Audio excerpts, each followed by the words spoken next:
All right. It's Thursday, and you know what that means. It's time for the Reading Room Thursday, coming at you live from the last week of the month, and what a month it has been. Please make sure that you are subscribing. Please make sure you are liking, sharing, all of that great stuff. Let's keep the ball rolling. Let's move it into next month. September is around the corner. Summer is over. Summer's been canceled. And let's get into it, shall we? Also, please make sure you are following me on Instagram, Snapchat, and Twitter, Troy J. Robertson. And yeah. All right, shows to look out for. A show I just started watching that I've been meaning to watch for a while now is Atlanta on FX. It is so good. It's on Hulu. If anyone has Hulu, you can watch it there. Other than that, I think it's on its second or third season with FX. Atlanta is literally incredible. It's hilarious.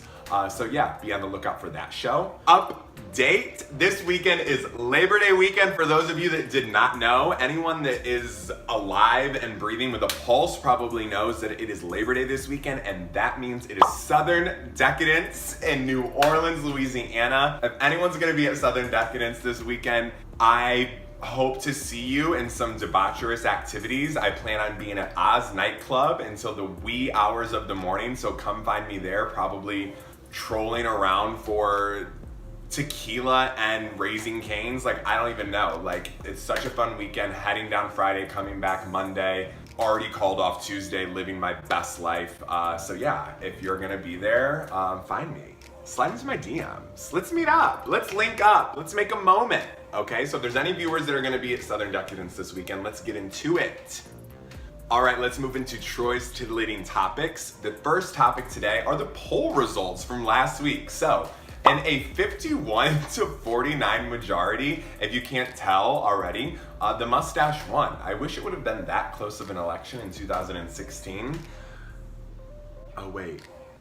Actually, I wish the election would have been that close, but I wish the outcome would have favored a nominee with at least half of a brain. Hashtag nasty woman. Topic number 2, breaking news. Flavor Flav and Tiffany New York Pollard are going to be reuniting for the first time in 6 years. I am New York. I'm fabulous. I can totally come out here with rollers in my hair and rock it. I feel great. I look great.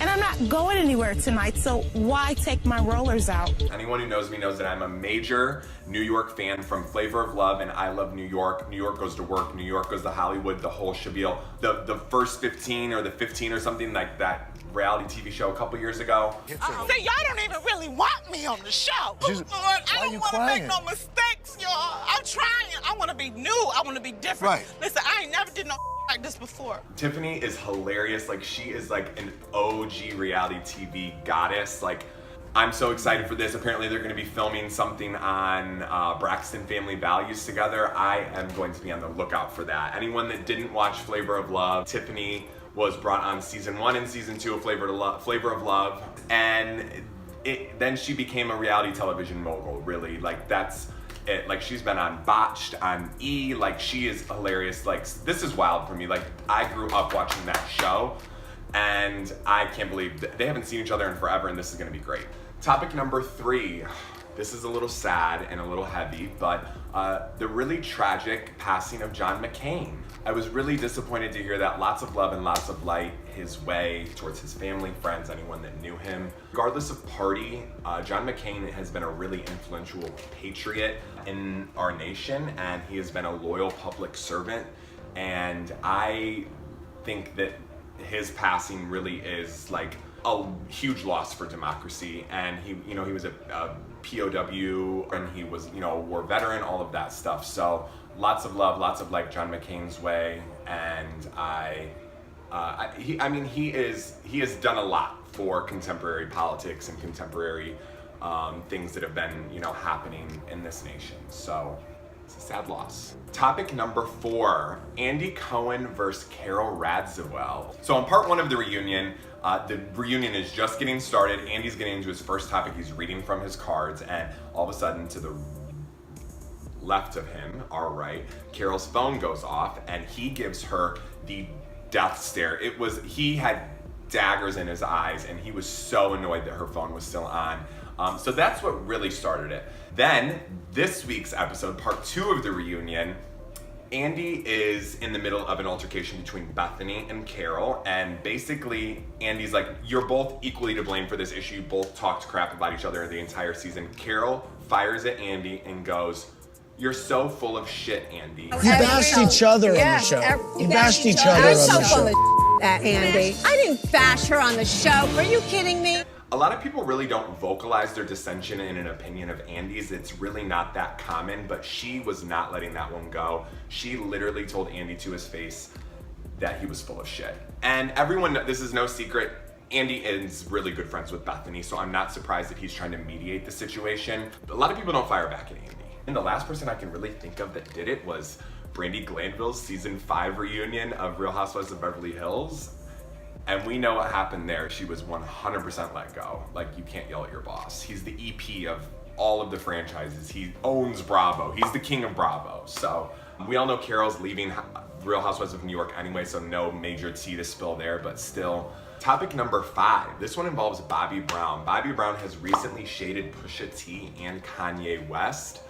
This was during an interview where Bobby Brown was asked about what he thought of the Whitney documentary that premiered in theaters this summer, and basically he said he's not going to watch it, he's never going to watch it, and why would he? He lived it. And also, I heard from a source that he is painted out to be a major ass. I know that I'm sure he's sick and tired of probably being blamed, and he's not gonna watch it, and that was his point on that. So this was during an interview. He was asked his opinion on Pusha T and Kanye, and he was basically very vocal about it.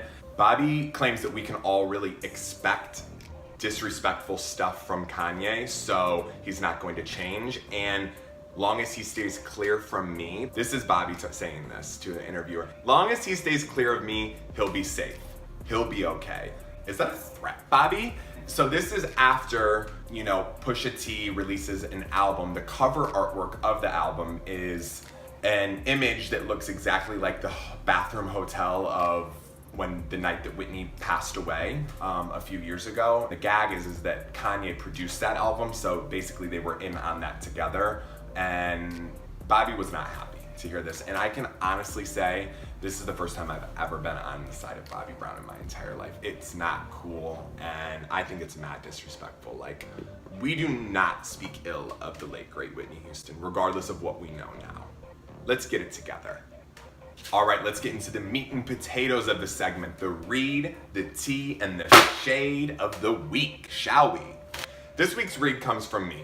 I've had a few car troubles this summer. Story of my life. Thank you, Buick.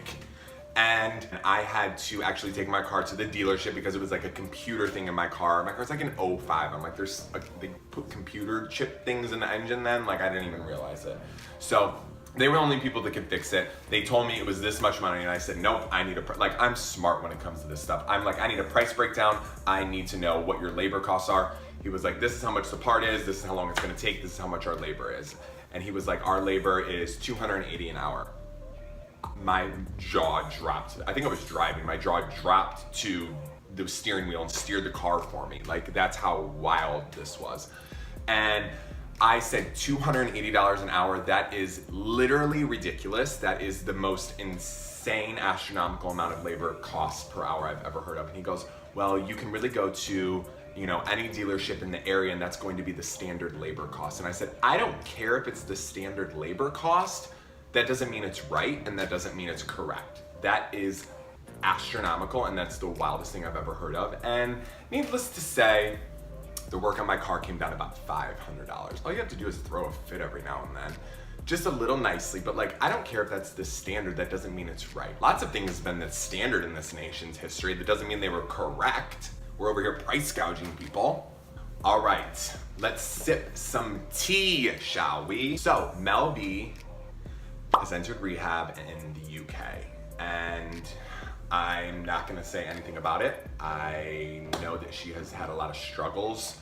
Recently, I know that she was in a very abusive relationship with her ex or her current husband in the process of splitting up, but she has entered rehab. More details to come on what it's for, and lots of love and lots of light her way. People of the world, spice up your life. All right, the next bit of tea. Real Housewives of Atlanta cast member and granddaughter of civil rights activist Hosea Williams, Portia Williams, announced her pregnancy this week to boyfriend Dennis McKinley. A little bit of positivity, if you will. The couple has only been dating for a little bit, as far as the public knows. I think they announced their relationship really early this summer. So things are definitely moving fast. I'm excited for this. I'm ready for Portia as a mom. Like, I'm excited for her. I'm so happy for Portia. And I think this is the right step because her storyline was getting boring anyway, so she might as well just get pregnant. It's a good move. Congratulations, Portia and Dennis. All right, let's move into the shade of the week. This one also involves me, just like the read did. So at work right now, in the back, so as we know from last week, I'm in sales, but I went into the back this week because we've been needing some help in production. And so I was back there and I was putting some stuff together, and the shift change happens when my day is over. So my day's over at about 5, and then the shift change happens about 4:30. So if I'm back there helping, I'm leaving usually around shift change. So I finished a few things, and then one of our seasonal workers was back there, and as I was leaving, she was like, "Don't be afraid to come back here more often." And I said, first of all, I am no stranger to work. I have been back here for multiple hours throughout the day. And second of all, this isn't my job to begin with, so even if I come back here for 5 minutes and help put something together, let's be grateful. Okay, I was back there in the morning and during the afternoon. You just didn't see all of it because you got here for second shift, okay? Don't do it. She didn't want that, let me tell you. All right, let's move into the Rose and Thorn. This week's Rose, Ariana Grande's newest album, Sweetener, dropped a couple of weeks ago. I'm a major Ariana Grande fan. This album is really, really good. Not my favorite album, not to be shady, but My Everything, her second studio album, was so good. The one where she was sitting cross-legged with the white heels on the bar stool. Such a good album. This one is no joke though. It's really, really good. As we know, we've got some hits. We've got God is a Woman. We've got No Tears Left to Cry. It's a great album. Also recently she did an interview on Good Morning America with Michael Strahan, and this was her first time really opening up about the suicide bombing Manchester attack from last May in 2017 at her concert. So it was a really emotional interview, and I mean, it was just, Ariana is back, not that she ever left, and props to her in this beautiful body of work. Like, the album is awesome. Congrats, Ariana. All right, this week's Thorn is going to the Jacksonville shooting the other day. This was horrible. It was disgusting. It was tragic. Like, I don't even want to say I'm speechless because I'm obviously not. I'm talking about it. But lots of love and light and thoughts and prayers to the many people and families affected by this. The shooter, went to a video gaming tournament and randomly opened fire or shot some individuals there. He wounded 10 and 2 were killed. Very, very sad. This is just not gonna get all political on anyone and not gonna take it there, but this is just one of those things where as a society, we really have to work on destigmatizing mental illness. It's serious. And as a nation, we have to do better at building the foundation of something that can help like rehabilitate these individuals who have mental inconsistencies. And I mean, this is serious. And apparently, I say all that to say that allegedly the shooter had some history of mental illness, and it's something we really have to start taking seriously. And who's to say that he was treated and helped throughout this. So again, thoughts and prayers to the individuals and families affected by the Jacksonville shooting. On a much lighter note, let's move into this week's shout-outs. My first shout-out is going to all 21 of the Red Wolves dancers who I got to see this past weekend at NDA camp. They literally killed it all weekend. It is incredible to watch this team grow and see the talent increase year after year. I'm so excited to see your growth throughout the year, and then in Daytona in April as well at Nationals. Hal, yes, God bless. Another shout out is going to my content producer and now gold level sponsor for hooking me up with a phone stand for filming and then also a ring light for filming as well. This has been really, really helpful. If anyone could see like what I was doing before, I was literally sitting my phone, propping it up against a box on top of another box, and then rushing home from work to film with natural daylight. It is now 8:40 at night and I can just use the light for filming. Like, I don't have to rush home if I don't want to. So thank you so much, Emily Schmidt. You don't know how much this means to me, all of your support, and then this surprise gift in the mail last week. I love you so much. Illy SM.